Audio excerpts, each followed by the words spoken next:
आप लोग लाइव हो जाए, क्लास स्टार्ट, क्लास आरंभ किया जाए। हाँ, और लिंक को जो है आप लोग शेयर कर दें ताकि जो है सभी लोग जुड़ सके।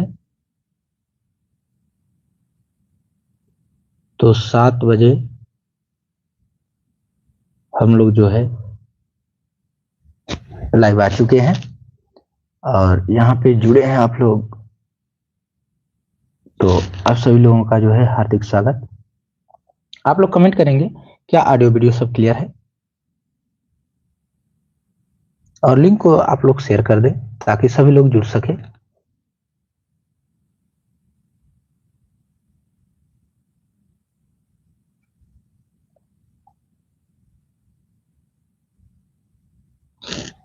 चलिए, अच्छा ठीक है।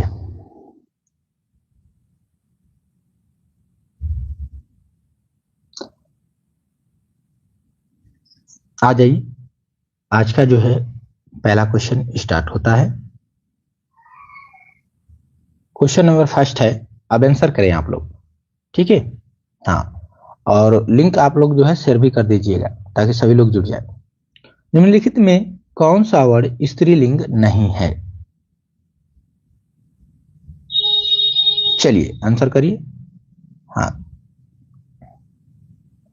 उर्मिला जी, सोनी जी, प्रियंका जी, सोनिका जी और मिशा जी, अंशु जी, आकांक्षा जी, दीपा जी, सभी का हार्दिक स्वागत है।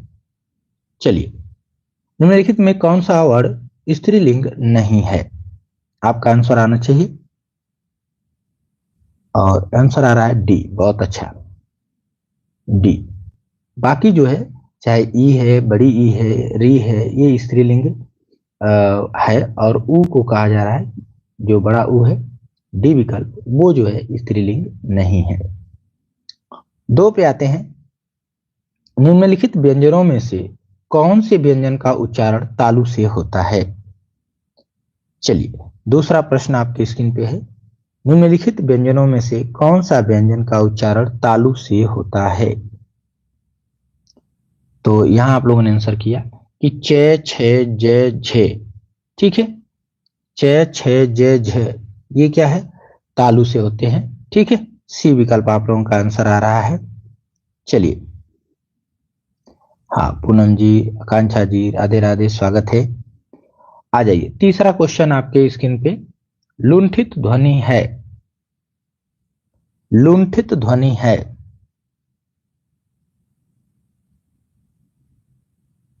चलिए, तो यहां आंसर आ रहा है अहमद जी, गुड मॉर्निंग, स्वागत है। दीपा जी, राधे राधे। चलिए, आंसर आप लोगों का आ रहा है कि लुंठित ध्वनि जो है वो डी ऑप्शन है, डी ऑप्शन है। चलिए, क्वेश्चन नंबर 4 की ओर आते हैं। ओष्ठ्य, ध्यान से देखेंगे, ओष्ठ्य भी होना चाहिए, स्पर्श भी होना चाहिए, अल्प प्राण भी होना चाहिए और अघोष भी होना चाहिए, ठीक है। चारों पॉइंट को ध्यान में रखते हुए आंसर दीजिए। कौन सा वर्ड है, कौन सा वर्ड है जो ओष्ठ्य भी है, स्पर्श भी है, अल्प प्राण भी है और अघोष भी है? तो यहां आंसर आ रहा है आप लोगों का ए। बहुत अच्छा, ए विकल्प बनेगा, ठीक है।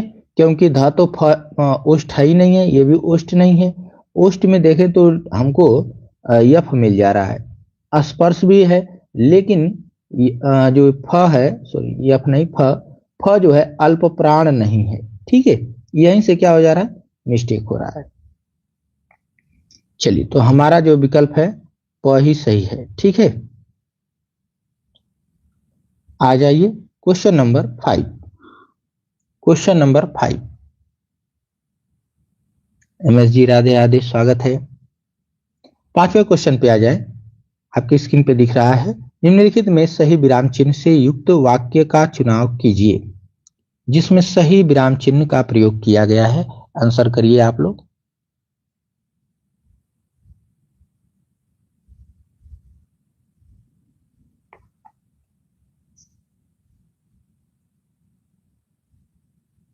तो आंसर आ रहा है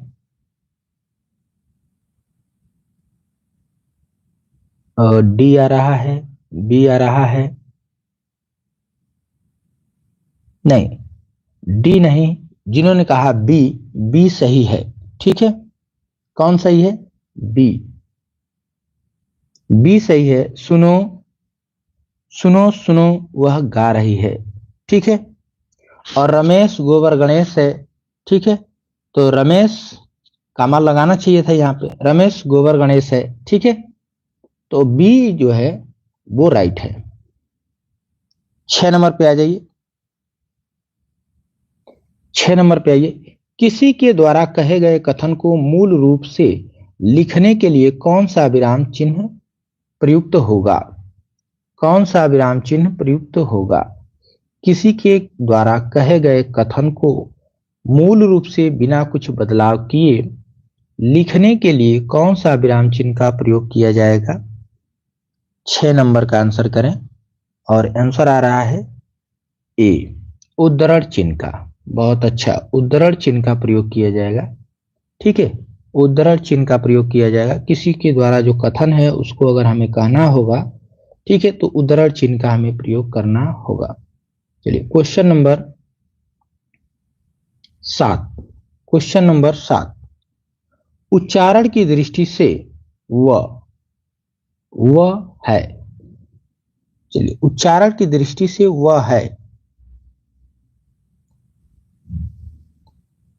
तो यहां आप लोगों का आंसर आ रहा है 7 के लिए, 7 के लिए आंसर आ रहा है सी, बिल्कुल। दंतोष्ठ कहा जाता है इसे, वह दंतोष्ठ।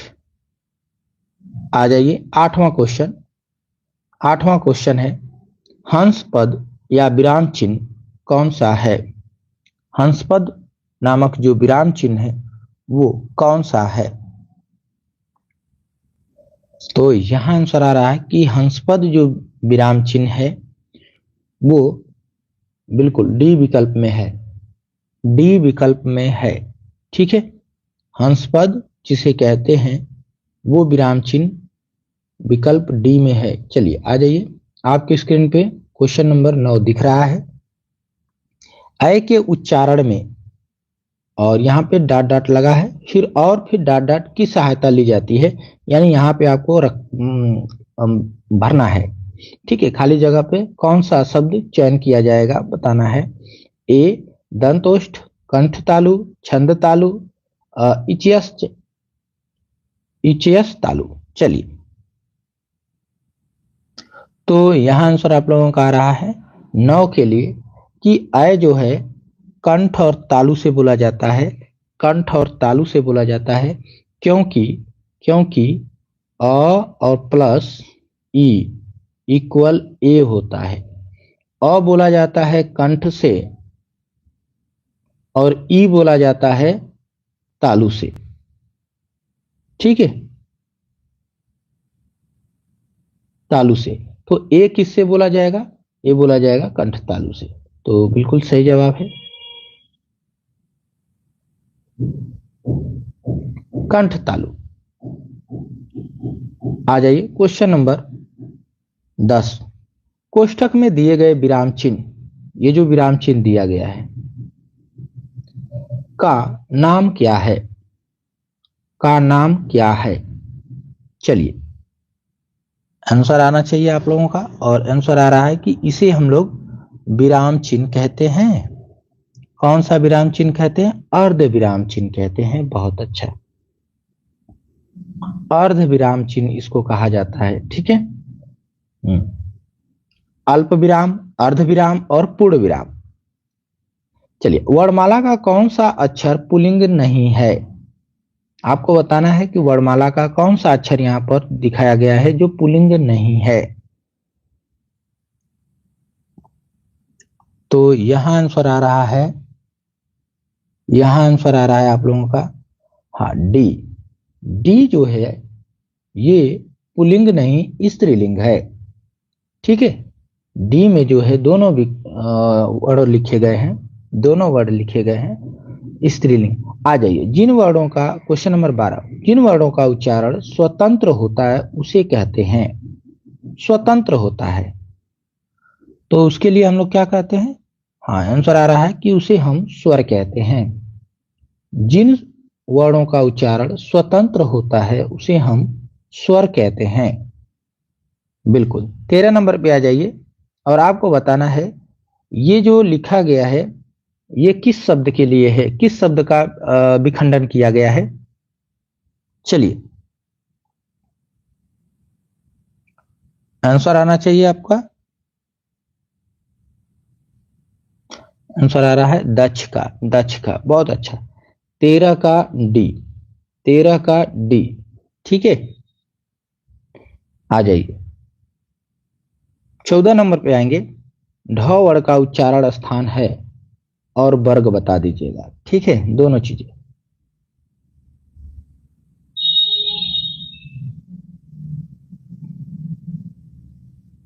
तो यहां आंसर आ रहा है कि ये ट वर्ग का है। हाँ, ये ट वर्ग का है, ठीक है। चौथा वर्ण ट वर्ग का चौथा है, ठीक है। हाँ, सुनैना जी गुड मॉर्निंग, स्वागत है। आगे बढ़ते हैं हम लोग, आगे बढ़ते हैं। 15 का आ जाइए। लिपि चिन्हों को, लिपि चिन्हों के क्रमबद्ध समूह को क्या कहते हैं? लिपि चिन्हों के क्रमबद्ध जो समूह होते हैं उनको क्या कहते हैं? चलिए, 15 नंबर का आंसर आना चाहिए आपका। जो लिपि चिन्ह है, देवनागरी लिपि के जो चिन्ह हैं उनको क्रमबद्ध सिस्टम से जो समूह बना हो उसे हम क्या कहते हैं? चलिए, हाँ, पुनीता जी गुड मॉर्निंग, स्वागत है। नूर जी नमस्कार, स्वागत है।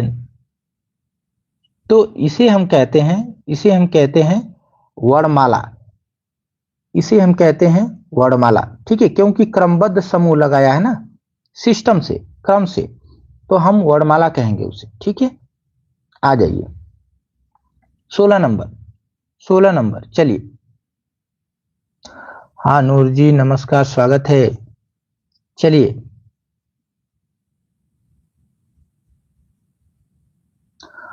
16 नंबर, हिंदी भाषा में ह्रस्व स्वर की संख्या कितनी है? कितनी बताई गई है ह्रस्व स्वर? और यहां आंसर आ रहा है कि 4 बताई गई है। कविता जी स्वागत है, नमस्कार।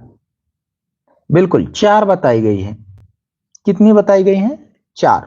कौन कौन है कमेंट कर दीजिए साथ ही में। चलिए, आगे बढ़ते हैं। ऐसी कौन सी 2 मात्राएं हैं जिनका प्रयोग तो किया जाता है किंतु समावेश स्वर में नहीं किया जाता? चलिए, हाँ, हर्ष स्वर या लघु स्वर, ठीक है, हर्ष स्वर या लघु स्वर। हाँ बिल्कुल, एक ही होते हैं, बिल्कुल। अ ई उ री, ठीक है। अ उ री और ई छूट गया, तो चलिए ई मैं इधर लिख देता हूं पीछे, ठीक है, यही है अ ई उ री। 17 का आप लोगों का आंसर आ रहा है और 17 का आंसर आया है सी विकल्प के लिए, ठीक है। हाँ, इसे जो है हम काउंट नहीं करते, ये बताया गया है कि स्वर और व्यंजन के बीच में आता है, इसीलिए हम स्वर और व्यंजन के बीच में इसको रख देते हैं, ठीक है।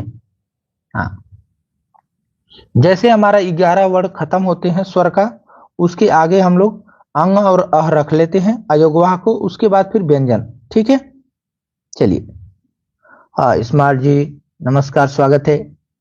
उच्चारण की दृष्टि से संबल ध्वनि का कौन सा वर्गीकरण है? आएंगे, संबल ध्वनि का कौन सा वर्गीकरण है? क्या ये संयुक्त ध्वनि में आएगा, द्वित ध्वनि में, युग्मक ध्वनि में या संपृक्त ध्वनि में? किस में रखा जाएगा संबल? तो यहां आंसर आप लोग का आ रहा है, हाँ बिल्कुल, बहुत अच्छा। इसे हम डी में रखेंगे, डी में रखेंगे। हाँ दिव्या जी राधे राधे, स्वागत है। संपृक्त ध्वनि के अंतर्गत ही रखेंगे इसे, ठीक है। संबल को संपृक्त ध्वनि में, ठीक है। और द्वित्व में हम रखते हैं किसको, द्वित्व या युग्मक जो कहलाता है उसमें हम रखते हैं जब कोई वर्ड दो बार खुद हो। ठीक है, हाँ आ जाइए। किस स्वर के उच्चारण में दीर्घ स्वर से भी अधिक समय लगता है? किस स्वर के उच्चारण में दीर्घ स्वर से भी अधिक समय लगता है? आंसर आइए। और यहां आंसर आ रहा है 19 के लिए आप लोगों का जो आंसर बन के आ रहा है, बिल्कुल बहुत अच्छा बहुत अच्छा। प्लुत स्वर, प्लुत स्वर में जो है दीर्घ स्वर से भी ज्यादा समय लगता है। ठीक है, अधिक समय, समय को ही मात्रा कहते हैं। वर्णों के उच्चारण में लगने वाले समय को ही मात्रा कहते हैं। ठीक है, हाँ राधे राधे, स्वागत है कुसुम जी। आ जाइए क्वेश्चन नंबर 20 पे आ जाइए। वर्णमाला में स्पर्श व्यंजनों की संख्या कितनी है? चलिए, वर्णमाला में स्पर्श व्यंजनों की संख्या कितनी है? 30, 20, 25, 35 स्पर्श व्यंजनों की संख्या पूछी गई है और यहां आप लोग का आंसर आ रहा है। चलिए, हाँ सौर्या जी गुड मॉर्निंग, स्वागत है, राधे राधे। यहां आपका आंसर आ रहा है सी विकल्प के लिए कि 25। बिल्कुल, 5 वर्ग हैं, ध्यान दीजिएगा 5 वर्ग हैं और पांचों में जो है 5-5 वर्ड हैं, तो हो गए 5×5 = 25। 21 नंबर पे आ जाइए। स्वर ए आय का उच्चारण स्थान कौन सा है? ए और अय का उच्चारण स्थान पूछा गया है। चलिए, और साथ में जो है नीचे दिया गया है कि कौन सा प्रश्न कहां पूछे गए हैं। ठीक है, लेटेस्ट में, लेटेस्ट में कहां पूछे गए हैं। ठीक है, जो ये बताता है कि प्रश्न बहुत इंपॉर्टेंस है। ठीक है, तो यहां 21 का जो आप लोग आंसर कर रहे हैं कि ए होना चाहिए, बिल्कुल सही जवाब है। कंठ और तालव्य, कंठ और तालव्य। ठीक है, चलिए ये प्रश्न ऊपर भी एक था, ए से संबंधित पूछा गया था। हिंदी शब्दकोश में क के बाद कौन सा व्यंजन दिखाई देता है? क के बाद कौन सा व्यंजन दिखाई देता है? कमेंट आना चाहिए आप लोगों का 22 नंबर का। क के बाद क्या आएगा? चलिए, लखविंदर जी कह रहे हैं ख आएगा। ठीक है, ख नहीं आएगा, ख नहीं आएगा, छ आएगा। छ क्यों आएगा? छ क्यों आएगा? क्योंकि छ का निर्माण होता है क प्लस स से, तब जाके ये बनता है छत्री छ। ठीक है, तो क के बाद छत्री छ का नंबर है, उसके बाद ख का नंबर होगा। ठीक है, तब नंबर होगा, यानी क और क के बाद 6, उसके बाद जो है ख का नंबर है। ठीक है, ये सिस्टम बनेगा। आ जाइए 23 नंबर पे, 23 नंबर पे आ जाइए। भाषा की सार्थक लघुत्तम इकाई किसे माना जाता है? हाँ गुडलक जी, जय हिंद, स्वागत है। भाषा की सार्थक लघुत्तम इकाई किसे माना जाता है? सार्थक पूछा है, सार्थक लघुत्तम इकाई।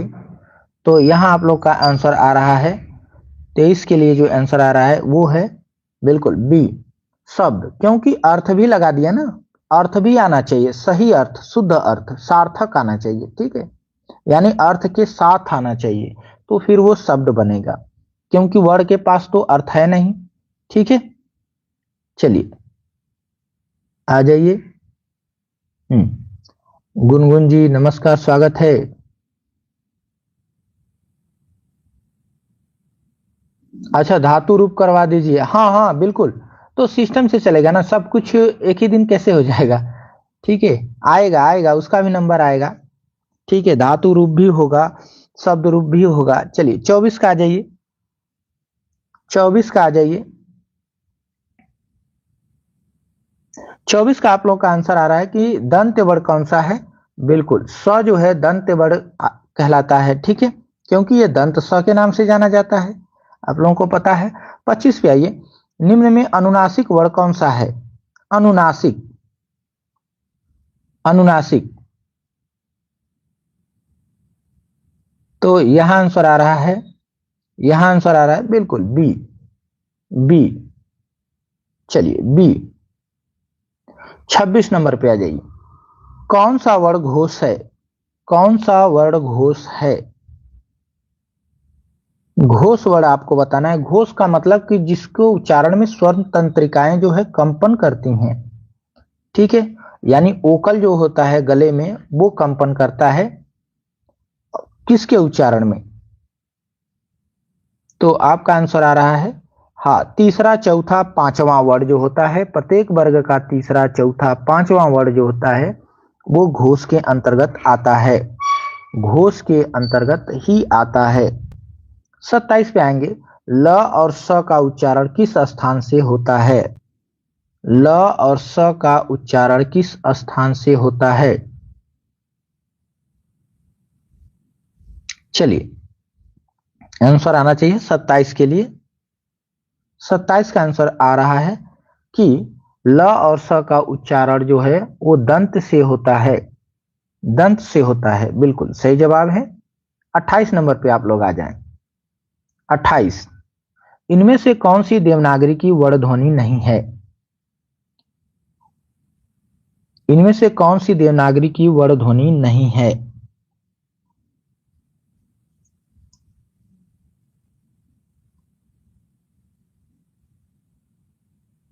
हमें जीतने के लिए लड़ना है, ये ध्यान रखिएगा, ठीक है। हाँ काव्या जी सुप्रभात, स्वागत है। जीतने के लिए लड़ना है, ठीक है, मजाक करने के लिए नहीं, या खाली बस खेल करके चले आने के लिए नहीं। हम खेलेंगे और जीतेंगे भी, इस उम्मीद से हमको तैयारी करनी है, ठीक है। 28 के लिए जो आंसर आपका आ रहा है वो आ रहा है कि देवनागरी की वर्ण ध्वनि नहीं है। तो बिल्कुल सी, ग्रीवा ध्वनि नहीं आती, इसमें कंठ ध्वनि आती है, दंत ध्वनि आती है, मूर्धा से भी बोले जाने वाले आते हैं, लेकिन ग्रीवा ध्वनि नाम से कोई या उससे उच्चारण कोई वर्ण नहीं है। किस व्यंजन का उच्चारण स्थान तालव्य है? आपको बताना है किस व्यंजन का उच्चारण स्थान तालव्य है।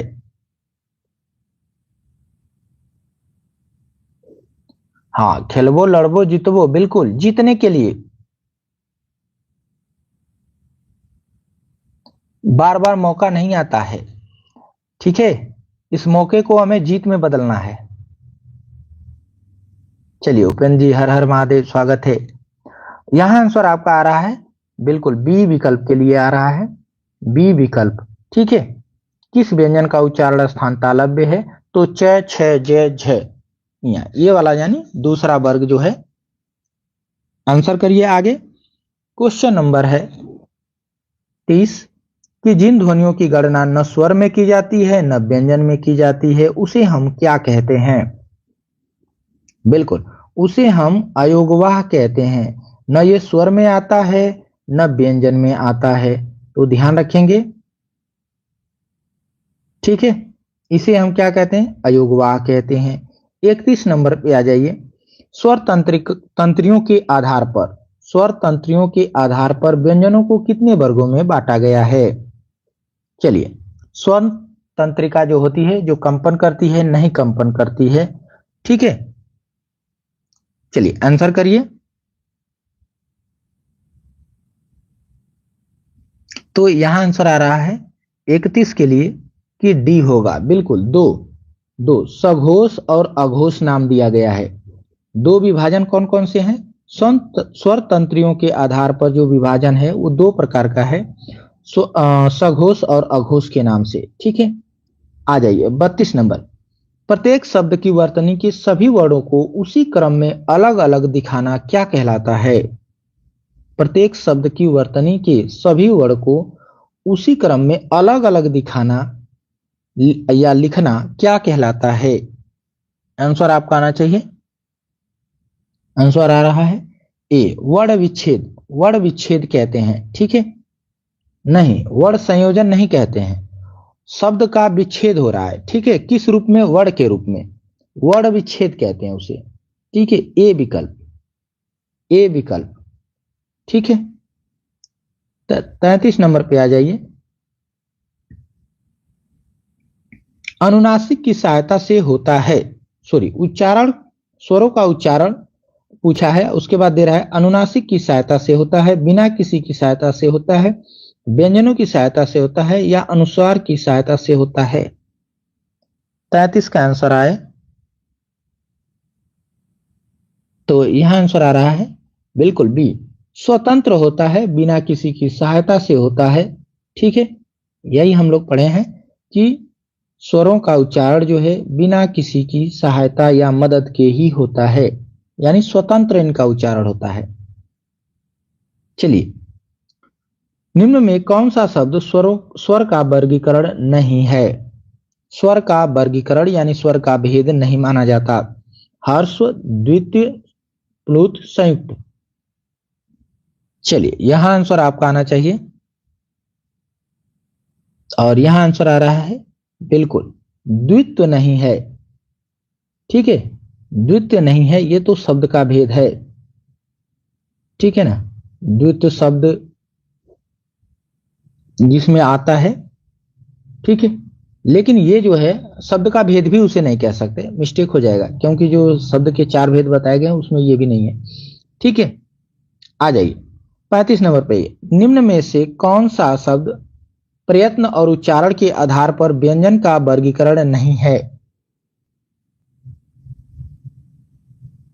चलिए, प्रयत्न और उच्चारण के आधार पर व्यंजन का वर्गीकरण नहीं है।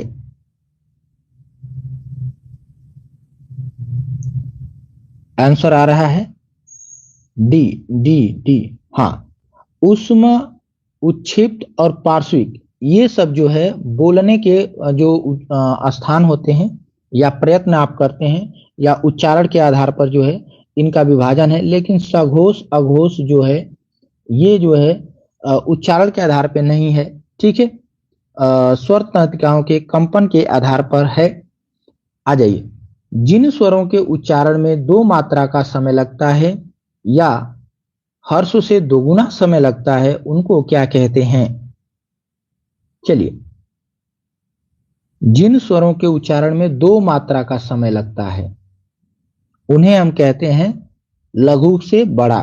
ठीक है, लघु से क्या कह देते हैं? बड़ा। और लघु से बड़ा कौन होता है? गुरु। लघु से जो बड़ा है वो है गुरु। दो मात्राओं का समय इसमें लगता है और पुलुत में तीन मात्राओं का समय बताया जाता है, यानी इससे भी ज्यादा।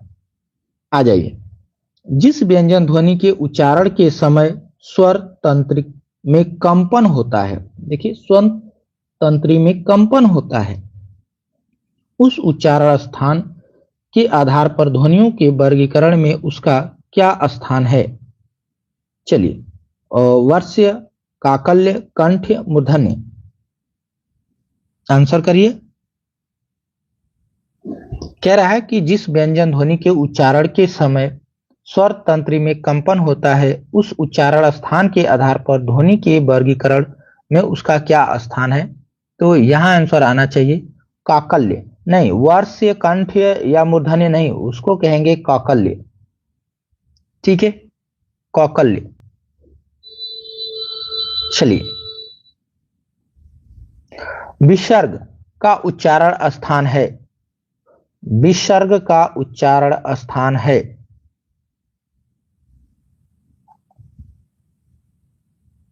चलिए देखते हैं आंसर किसका सही आता है। विसर्ग, तो देखिए विसर्ग के लिए आप अनुनासिक लगा रहे हैं और डी आ रहा है। कंठ, तो जितने लोग डी कह रहे हैं वो सही है, कंठ से होता है अह। ठीक है, अनुनासिक नहीं है, अनुनासिक नहीं है, अंग होता है। आ जाइए 39 नंबर पे आ जाइए। प्रत्येक वर्ग का प्रथम एवं द्वितीय वर्ड किस प्रकार के हैं? चलिए, पहला और दूसरा वर्ड किस प्रकार के हैं? आंसर आना चाहिए आपका। आंसर आ रहा है कि वो जो है अघोष कहलाता है। बिल्कुल सही जवाब, वो अघोष कहलाता है, क्योंकि तीसरा, चौथा और पांचवा तो सघोष हो जाता है। ठीक है, आ जाइए 40 नंबर पे। निम्नलिखित में अंतस्थ व्यंजन कौन से हैं? तो किसे आप अंतस्थ कहेंगे? यहां आंसर आ रहा है बहुत अच्छा कि अंतस्थ तो य र ल व, य र ल व। ठीक है, इसे हम अर्धस्वर भी कह लेते हैं। ठीक है, आ जाइए 41। स्पर्श व्यंजन कंठ ध्वनि, अघोष और महाप्राण ध्वनि है। इसमें आपको चयन करना है कि कौन स्पर्श भी होना चाहिए, कंठ वाली भी होनी चाहिए, अघोष भी होना चाहिए, साथ साथ महाप्राण भी होना चाहिए। ठीक है, चलिए, तो कौन सा विकल्प बनेगा यहाँ पे, कौन सा विकल्प बनेगा? तो आप लोगों का आंसर आ गया कि ऐसा एक ही विकल्प है, ए विकल्प, ए विकल्प। ठीक है, हाँ, क्योंकि स्पर्श भी हो गया, कंठ से भी बोला जाता है, और देखा जाए तो दूसरा वर्ड है जो अघोष है और महाप्राण भी है। 42 नंबर पे आ जाइए। ओष्ठ वर्ड किस विकल्प में है? ओष्ठ वर्ड किस विकल्प में आपको दिखाई देता है? तो यहां आप लोग का आंसर आ रहा है कि जो ओष्ठ वर्ड है वो ए विकल्प में दिखाई दे रहा है। प फ ब भ, ठीक है, ओष्ठ। बहुत अच्छा है। देखिए सारे प्रश्न जो है आपको एग्जाम में पूछे गए हैं, ठीक है, तो इसकी प्रामाणिकता भी है और इसकी शुद्धता भी है, ठीक है, और महत्वपूर्ण भी है, ये भी ध्यान रखिए। चयनित क्वेश्चन है, सिलेक्टेड क्वेश्चन है, ठीक है, तो ये बेस्ट है। सभी महाप्राण वर्णों वाला वर्ग है, सभी महाप्राण वर्णों वाला वर्ग है। महाप्राण जिसमें हो, सबके सब महाप्राण, कौन सा बनेगा? आंसर आ रहा है कि इसके लिए हम लोग सी चयन कर लेते हैं। बिल्कुल, सी जो विकल्प है जिसमें जो है आपको वर्ड दिखाई दे रहे हैं ख छ ठ, ये महाप्राण वाले हैं, ठीक है। यानी हिंदी वर्णमाला में देखें तो पहले अल्प प्राण, यानी पहला अल्प प्राण, तो उसके बाद दूसरा फिर क्या हो जाता है? महाप्राण हो जाता है। फिर तीसरा अल्प प्राण, चौथा क्या हो जाता है? महाप्राण हो जाता है। ठीक है, इस टाइप से आते हैं। आ जाइए, जब एक ध्वनि का द्वितीय, देखिए यहां पे आ गया, एक ध्वनि का क्या हो जाता है? द्वितीय हो जाए तब वो क्या कहलाता है? क्या कहलाता है? तो द्वितीय, जब एक ही ध्वनि का द्वितीय हो जाए, डबल हो जाता है, तो उसे हम द्वितीय ध्वनियां कहते हैं, या फिर उसे हम युग्मक ध्वनियां भी कहते हैं। ध्यान रखेंगे, उसे हम द्वितीय ध्वनि कहते हैं या द्वितीय कहते हैं या फिर युग्मक कहते हैं। ठीक है, 45 नंबर पे आ जाइए। 45, दंतोष्ठ ध्वनि कौन सी है? दंतोष्ठ ध्वनि जो दंत से और ओष्ठ से दोनों से बोली जाती है। बिल्कुल बिल्कुल, बहुत अच्छा। इन्होंने कहा कि पिल्ला गन्ना सच्चा, बिल्कुल, दिल्ली सब है। बिल्कुल, यहां आंसर आ गया बी विकल्प के लिए। बिल्कुल, दंतोष्ठ ध्वनि कौन सी है? तो बी विकल्प, वह जो है दंत से भी और ओष्ठ से भी बोला जाता है। ठीक है, सभी स्पर्श व्यंजन कौन से वर्ग में है? सभी स्पर्श व्यंजन हो, ऐसा कौन सा विकल्प है जिसमें सारे के सारे स्पर्श व्यंजन हैं? तो यहां आप लोग का आंसर आ रहा है कि ऐसा एक विकल्प है, ऐसा एक विकल्प है ए, ए, जिसमें सारे वर्ड जो है या जितने व्यंजन दिए गए हैं सब के सब स्पर्श व्यंजन है। चलिए आ जाइए 47 पे। अर्ध विवृत स्वर है, अर्ध विवृत स्वर किसे कहा जाता है? आ, ए, ऐ, उ। चलिए आंसर करिए। अर्ध विवृत,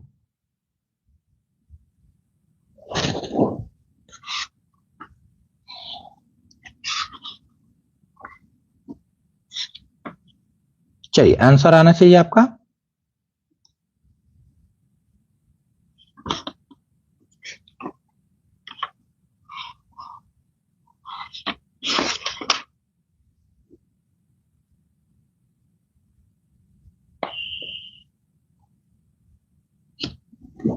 तो यहां आंसर आ रहा है सी। तो जिन्होंने कहा कि सी होगा, बिल्कुल सही जवाब है सी। ठीक है, सी होगा, सी जो है अर्ध विवृत के अंतर्गत आएगा। ठीक है, बात कर लें कि आ कहां जाएगा? आ जो है विवृत में चला जाता है। ठीक है, विवृत, ठीक है, और ए किस में जाएगा? ए की अगर हम बात करें तो अर्ध संवृत, इसे हम कहेंगे अर्ध समृद्ध, ठीक है, अर्ध समृद्ध।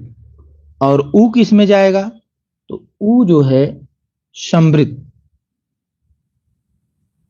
ठीक है। आ जाइए 48 नंबर पे, 48। जिनकी ध्वनि केवल मुख से निकलती है वे हैं। चलिए, अच्छा ये कंफ्यूजन करता है, ठीक है। तो मैं जो हूं इसे जो है आप लोगों को लास्ट में लिख देता हूं, ठीक है।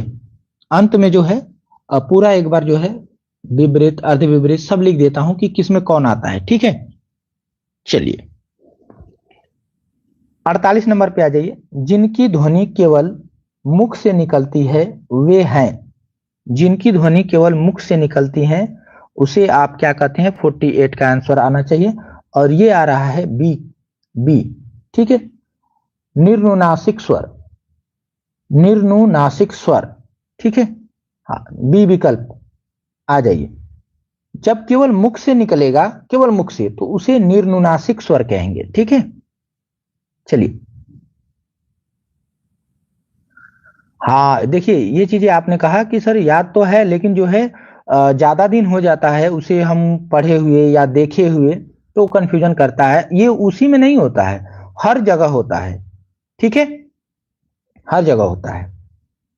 किसी भी चीज को आप पढ़ते हैं और फिर उसको रिपीट नहीं कर पाते हैं, दोहरा नहीं पाते हैं, तो वो क्या होती हैं, वो चीजें भूल जाती हैं, ठीक है। और वहीं से जो है हम क्वेश्चन हमें लगता है याद है, और जब सामने क्वेश्चन आता है तो हम गलत कर जाते हैं, कंफ्यूजन होने लगता है, डाउट होने लगता है। 49 का आ जाइए। तो इसीलिए हमको जो है बार बार प्रैक्टिस करते रहना है, ठीक है। हाँ, अंतहस्त और उष्मवर्ण ये दोनों को मिला दें तो दोनों चार चार है ना, 8 हो जाएंगे। कितने हो जाएंगे, 8, 8 हो जाएंगे।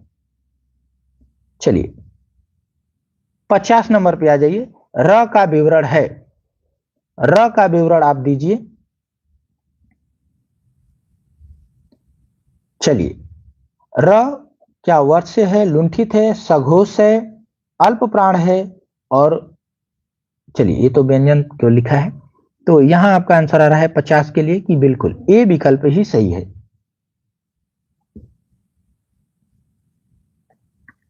देखा जाए तो ये वर्ष भी है, लुंठित भी है, और सघोष भी है, कंपन होता है। इसके बाद अल्पप्राण है, बिल्कुल। 51 नंबर पे आ जाइए। काकल्य वर्ण कौन सा है, काकल्य वर्ण कौन सा है, काकल्य वर्ण कौन सा कहलाता है, जो कंठ से बोले जाते हैं, यही ना। हाँ, तो आप आंसर आपका आ रहा है ह, ह, ठीक है। जहां पे ओकल होता है, जहां से कंपन होता है, ठीक है, यानी जीभ दांत कुछ नहीं, डायरेक्ट अंदर से, ठीक है। य का उच्चारण स्थान है तालु, मूर्धा, दांत, ओष्ठ। 52 नंबर का आंसर करिए। य का उच्चारण स्थान, य, तो आंसर आ रहा है ये तालु से बोला जाता है, बिल्कुल सही जवाब। इसका उच्चारण स्थान तालु है। 53 नंबर पे आ जाइए। 53 नंबर, निम्न में से कौन सा समूह सही नहीं है, निम्न में से कौन सा समूह सही नहीं है, तो दिया है, हाँ ए विकल्प। ये मूर्धन्य दिया हुआ है और तालव्य वाला लिख दिया है, ठीक है, मूर्धन्य दे करके, और जो इसमें वर्ड लिखा है वो तालव्य वर्ड लिख दिया है, ठीक है। आ जाइए 54 नंबर पे। स्पर्श, दंत, अघोष और महाप्राण वर्ड कौन सा है। चलिए, स्पर्श, दंत, अघोष और महाप्राण वर्ड कौन सा है। स्पर्श भी होना चाहिए, दांत से भी बोला जाए, और अघोष भी हो, और साथ साथ महाप्राण भी हो। तो फिर इसमें जो है हमें एक ही विकल्प दिखाई दे रहा है, एक ही विकल्प दिखाई दे रहा है, ठीक है। जो दांत से बोला जाता है वो है, वो है बी विकल्प, ठीक है, वो है बी विकल्प। कोई है ही नहीं। और 55 नंबर पे आ जाइए, केवल मुंह से बोले जाने वाले सस्वर वर्णों को क्या कहते हैं? केवल मुंह से जो बोले जाते हैं। देखिए पूछा गया है यूपीपीसीएल परीक्षा 2018 में, तो यहां आंसर आ रहा है जो मुंह से बोला जाएगा, केवल मुंह से, तो ये प्रश्न आया था, उसे हम निर्नुनासिक कहेंगे, निर्नुनासिक कहेंगे। 56 नंबर पे आ जाइए, संयुक्ताक्षर व्यंजन निम्न में से कौन से हैं? संयुक्ताक्षर व्यंजन निम्न में से कौन से हैं? तो यहां हमारा आंसर आ रहा है कि बिल्कुल बिल्कुल, बहुत अच्छा, जिन्होंने कहा बी बिल्कुल राइट आंसर है। ये जो है 4 होते हैं, संयुक्ताक्षर 4 होते हैं, ठीक है, छ, त्र, ज्ञ और स्र। हाँ, 57 नंबर, जिसके उच्चारण से कंठ और नासिका स्थान से मदद ली जाती है, कंठ से और नासिका से मदद ली जाती है, उसे क्या कहते हैं? वो कौन सा है? कहते नहीं पूछा है, वो वर्ड पूछ लिया है, ठीक है, वर्ड कौन सा है? तो ए विकल्प, अंग, ठीक है, कंठ भी इसमें लगता है और नासिका का भी इस्तेमाल होता है। 58 नंबर पे आ जाइए, जिसके उच्चारण में वर्ष की सहायता ली जाती है, कौन है जिसके उच्चारण में वर्ष की सहायता ली जाती है? चलिए, कौन सा विकल्प बनेगा? ये अभी विकल्प ऊपर दिखा था, अभी ऊपर विकल्प दिखा था, याद करिए, य र ल व लिखा था इस तरह, ठीक है, उसी में वो भी था, तो आप लोगों का आंसर आ रहा है। तो जिन्होंने सी बताया है ना, सी बिल्कुल सही जवाब है, सी। अभी मैं आपको वो दिखा देता हूं, ठीक है, कहां गया? हाँ, ये देखिए, ये देखिए, ठीक है, हाँ, आ जाइए, इसको मैं हटा दूं, अन्यथा आपको लगेगा कि ये भी आंसर हो गया क्या। चलिए, 59 नंबर पे आ जाइए, त और द को उच्चारण स्थान के आधार पर क्या कहते हैं? चलिए, त और द को उच्चारण स्थल के आधार पर क्या कहते हैं? 59 नंबर, 59 नंबर, त और द को हम दंते कहते हैं, बिल्कुल सही जवाब है, दंते कहते हैं, ठीक है, यानी दंत वर्ण है। 60 नंबर पे आ जाइए, तालव्य ध्वनियां कौन सी हैं? तालव्य ध्वनियां कौन सी हैं? बीपीएससी में पूछा गया है ये। चलिए, कौन सी हैं? तब आपका आंसर आएगा 60 के लिए। देखिए 60 का ए आप लोग लगा दे रहे हैं, पूरा विकल्प सही से पढ़ नहीं रहे हैं, ठीक है, मुझे तो यहां भी दिख रहा है, यहां भी दिख रहा है, दोनों जगह दिख रहा है, ठीक है। हाँ, आपका आंसर आएगा कौन सा?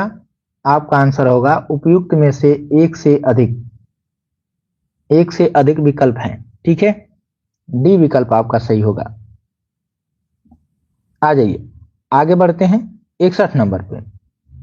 61 नंबर, आज क्वेश्चन हम लोग अधिक रखेंगे, ठीक है, हाँ, तो 10-15 क्वेश्चन हम लोग बढ़ा लेते हैं। 61 नंबर पे आ जाइए, किस व्यंजन के उच्चारण में जिह्वा तालु से नहीं टकराती? जिह्वा तालु से नहीं टकराती। चलिए, यानी तालव्य वर्ण नहीं है, सीधा सीधा ये पूछना है, ठीक है। चलिए, कौन सा बनेगा?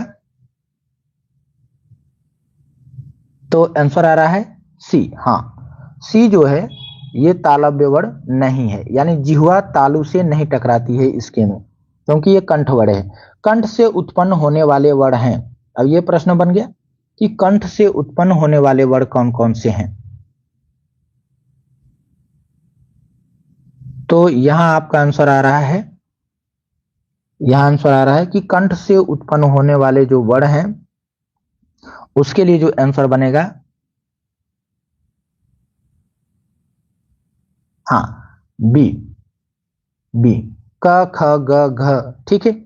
63 पे आ जाइए, मूर्धन्य स्पर्श, मूर्धन्य भी हो, स्पर्श भी हो, सघोष भी हो और नासिक के भी हो और अल्प प्राण भी हो, तो देखिए कितनी विशेषता, 5 विशेषता होनी चाहिए। किसमें है ये पांचों विशेषता?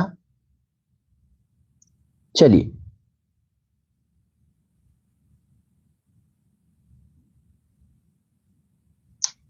तो यहां आंसर आ रहा है कि ये जो विशेषता है, हाँ, नहीं बी भी आ रहा है।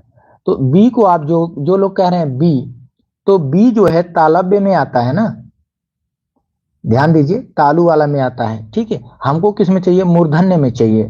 मूर्धन्य में सी विकल्प, मूर्धन्य में कौन सा विकल्प आएगा, सी, ट ठ ड ढ ड़, याद करिए, ट ठ ड ढ ड़, तो हमको सी विकल्प चयन करना पड़ेगा ना। आ जाइए 64 नंबर, निम्न में अनुनासिक वर्ण कौन सा है, निम्न में अनुनासिक वर्ण कौन सा है, 64 का आंसर। अनुनासिक पूछा है, तो यहां बिल्कुल सी होगा, क्योंकि सी के अलावा कोई दूसरा विकल्प दिख नहीं रहा है। आ जाइए 65 नंबर पे, निम्नलिखित में से किस विकल्प में अनुनासिक का प्रयोग है, किस विकल्प में अनुनासिक का प्रयोग है। चलिए, आपको आंसर देना है 65 नंबर, अनुनासिक का प्रयोग। तो यहां आंसर आ रहा है, ए भी आ रहा है, नहीं, ए में क्या है, ए में तो अनुस्वार लिखा है और विसर्ग लिखा है, ये अनुस्वार विसर्ग है, ठीक है, अनुनासिक नहीं है, अनुनासिक सी विकल्प है, सी विकल्प है, यहां अनुस्वार है। ठीक है, चलिए 66 नंबर पे आ जाइए, संयुक्त स्वर कौन से हैं,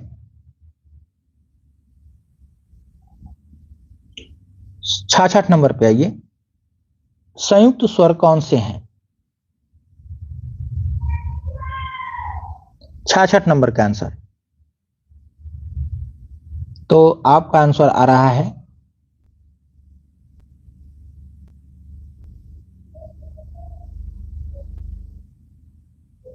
कौन सा विकल्प बनेगा, तो जो लोग कह रहे हैं डी, डी नहीं बनेगा, डी कैसे बनेगा, आपका जो विकल्प बनेगा वो एक ही बनेगा। ठीक है, डी कैसे बना देंगे, एक से अधिक। अब सी वाला विकल्प में आप देख रहे हैं, तो सी वाला विकल्प में तो ये भी तो देखिए, ये भी तो आया है, क्या ये संयुक्त स्वर है, नहीं है, फिर कैसे बना देंगे, नहीं बन पाएगा। ठीक है, ए विकल्प ही सही होगा। आ जाइए 67 नंबर, ह्रस्व दीर्घ और प्लुप्त, ह्रस्व दीर्घ और प्लुप्त किसके प्रकार हैं, यानी किसके भेद हैं, किसको, इसमें तो देखिए, संयुक्त स्वर जो होते हैं, ध्यान दीजिएगा, जो संयुक्त स्वर होते हैं, पहले तो मूल स्वर जान लीजिए, मूल जो होते हैं वो चार होते हैं, कौन कौन, अ होता है, ई होता है, उ होता है और री होता है। ठीक है, इसके बाद आता है आपका दीर्घ, और दीर्घ में जो होता है इसी का बड़ा रूप होता है। ठीक है, इसी का बड़ा, यानी अ का आ हो जाता है, ठीक है, ई का बड़ी ई हो जाती है, और उ का उ हो जाता है, ये आता है। ठीक है, और उसके बाद जो संयुक्त स्वर होता है, संयुक्त स्वर में ये होता है कि जो अलग अलग मिले, ठीक है, जैसे अ मिल जाए ई से, ठीक है, अ मिल जाए ई से, अ मिल जाए उ से, इस टाइप से मिल करके बने। ठीक है, जिसमें ए आता है, अ आता है, ओ आता है और औ आता है, ये आपस में मिलकर नहीं बने हैं, दूसरे दूसरे से मिलकर बने हैं। ठीक है, तो जब दूसरे दूसरे से यानी भिन्न वर्णों से मिलकर बनेगा, ठीक है, अलग अलग वर्णों से मिल करके बनाया जाएगा, तब वो संयुक्त बनेंगे। ठीक है, और जब खुद को मिला के बन जाएंगे तो वो दीर्घ होंगे, बड़ा रूप हो जाएगा। ठीक है, 67 नंबर पे आइए, 67 नंबर, ह्रस्व दीर्घ और प्लुत किसके भेद हैं, तो ये हैं सी के, यानी स्वर के भेद हैं। ठीक है ना, ह्रस्व स्वर, दीर्घ स्वर, ये किसमें आता है, तो स्वर का ही भेद है। ह का उच्चारण स्थान है, चलिए आ जाइए, ह का उच्चारण स्थान है, ह का उच्चारण स्थान आपको बताना है, और यहां आंसर आ रहा है ह के लिए जो है हाँ, कंठ, कंठ, बिल्कुल, बहुत अच्छा। 69 पे आ जाइए। निम्नलिखित में से कौन सा तालव्य वर्ण नहीं है? चलिए, नहीं, आज संडे है तो इसलिए जो है क्वेश्चन हम लोग आगे बढ़ा रहे हैं, ठीक है, तो ज्यादा नहीं, 75 क्वेश्चन करेंगे, ठीक है। हाँ, 69, निम्नलिखित में कौन सा तालव्य वर्ण नहीं है? 69 का आंसर करेंगे। और यहां आंसर आ रहा है कि तालव्य जो है क नहीं है, क्योंकि क जो है कंठवर्ण है, बाकी जो है तालव्य वर्ण। 70 नंबर पे आ जाएंगे। भाषा की सबसे छोटी इकाई क्या है? भाषा की सबसे छोटी इकाई क्या है? पदबंध है, शब्द है, वर्ण है, या फिर पद है? तो यह आंसर आप लोगों का आ रहा है, यह आंसर आ रहा है सी। सी होगा, शब्द नहीं। शब्द तब होगा जब सार्थक कहेगा, सार्थक इकाई, ठीक है। सार्थक का मतलब होता है अर्थ के साथ, ठीक है ना। हाँ, शुद्ध अर्थ, सही सही अर्थ के साथ, तो अर्थ वाला, ठीक है। तो शुद्ध अर्थ वाला जब आएगा कि कोई शब्द, तब वहां शब्द लगाएंगे, ठीक है। हाँ, यहाँ तो बस ऐसे पूछ दिया सबसे छोटी इकाई, तो सबसे उसमें छोटी इकाई आपको ढूंढना है जो ध्वनि या वर्ण कहलाती है, ठीक है। 71 पे आ जाइए। ओठों की आकृति के आधार पर निम्नलिखित में से कौन सा अवृतमुखी स्वर है? चलिए, अवृतमुखी, ओठों के आकृति के आधार पर पूछा है, ठीक है। तो यहां आपका आंसर आ रहा है, यहां आंसर आपका आ रहा है 71 का, कि डी विकल्प होगा ई। ई जो होता है वो अवृतमुखी है, वृत्त नहीं बनता, ठीक है। 72 नंबर पे आ जाइए। जिह्वा के आधार पर स्वर कितने प्रकार के बताए गए हैं? ये मुझे समझ नहीं आता, कौन सा अवृतमुखी? अरे भाई, जिसमें वृत्त बन जाए वृत्तमुखी है, जो नहीं बने वो अवृतमुखी है, ठीक है। वृत्त, जिनको उच्चारण करने पे ओठ जो है आपका गोल हो जाए, ठीक है, गोल हो जाए, तो वृत्तमुखी हो जाएगा, ठीक ना। आज जब गोल नहीं होगा, जैसे ई, ए, आए, इनमें गोल नहीं होता है, ठीक है। जिह्वा के आधार पे पूछा गया है, तो अग्र, पश्चिम, मध्य, बहुत अच्छा, तीन भेद हैं, ठीक है। अग्र, पश्चिम और मध्य। आ जाइए 73 पे। हिंदी में ध्वनियां कितने प्रकार की होती हैं? हिंदी में ध्वनियां कितने प्रकार की होती हैं? 4 प्रकार की, 6 प्रकार की, 8 प्रकार की, या फिर 2 प्रकार की? तो हिंदी में ध्वनियां देखा जाए, ठीक है,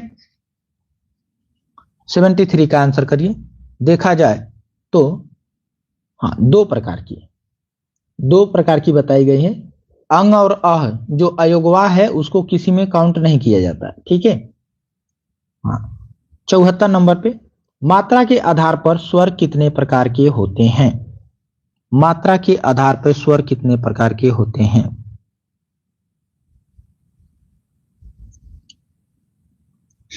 चलिए, मात्रा के आधार पर स्वर कितने प्रकार के होते हैं? तो आपने कह दिया 3। 3 कौन कौन होते हैं, कमेंट कर दीजिए आप लोग तो। और ये अंतिम प्रश्न है। इसके बाद हमने आपसे कहा था लिखने के लिए, ठीक है, कि जो है समृद्ध स्वर कौन है, अर्ध समृद्ध स्वर कौन है, विवृत स्वर कौन है, और अर्ध विवृत स्वर कौन है। तो उनको मैं लिख देता हूं, ठीक है। हाँ, एक बार आप लोगों को लिख करके दिखा देते हैं, तो वो आप तैयार कर लीजिएगा। यहां आंसर आ गया है कि एक से अधिक वर्णों के मेल को कहते हैं, एक से अधिक वर्णों के मेल को हम क्या कहते हैं? व्यंजन कहते हैं, स्वर कहते हैं, अक्षर कहते हैं, अनुस्वार कहते हैं, या क्या कहते हैं? ये प्रश्न है आपसे। चलिए, एक से अधिक वर्णों के मेल को कहते हैं, हाँ बिल्कुल बिल्कुल, बहुत अच्छा, व्यंजन। जिन्होंने व्यंजन कहा है वो बिल्कुल सही है, क्योंकि व्यंजन जो है स्वरों की सहायता से बोला जाता है, तो वहां वर्णों का मेल हो जाता है, ठीक है। वर्णों का क्या होता है? मेल हो जाता है।